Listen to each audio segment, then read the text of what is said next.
Jum il-Vitorja li tkun iċċelebrata fit-8 ta' Settembru tfakkar b'serata kommemorattiva quddiem il-monument fi Pjazza l-Assedju l-Kbir fil-Belt Valletta.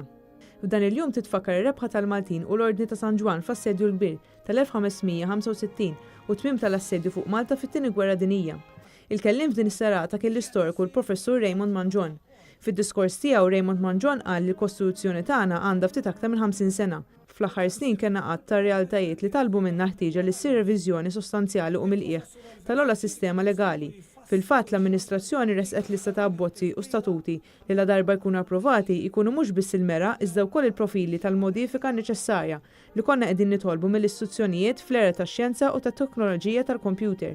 Saħaq li għandu jkun installat makkinarju auto-implementattiv fil-Kostituzzjoni li assigura li membru parlamentari li jew li jkollu karga għolja fis-servizz ċivili jkun sospiż jekk ikun hemm każ ta' korruzzjoni skont kriterji speċifiċi. Għandna nifirħu bil-posta meta nirnexxu ekonomikament u meta l-ġid jitqassam skont il-prinċipju tal-ġustizzja soċjali, isostni li jiddispjaċih li qegħdin niġġustifikaw bla riservi l-emejjel tagħna fejn jidħol il-kattir tal-ġid breba sprenata u kilba bla rażan għal flus akkost nistupraw in-natura u l-ħolqien. Preżenti għaċ-ċerimonja kien hemm il-kap tal-Oppożizzjoni Adrian Delija, l-Aġent Prim Ministru Chris Fern, l-Aġent Speaker Claudette Buttigieg, deputati u diversi mistiedna dinjitarji oħra. Fl-aħħar taċ-ċerimonja tpoġġew kuruni ta' fjuri mill-awtoritajiet fosthom il-kap tal-Oppożizzjoni Adrian Delija, kif ukoll mis-Segretarju Ġenerali Clyde Pooley fisem il-Partit Nazzjonalista.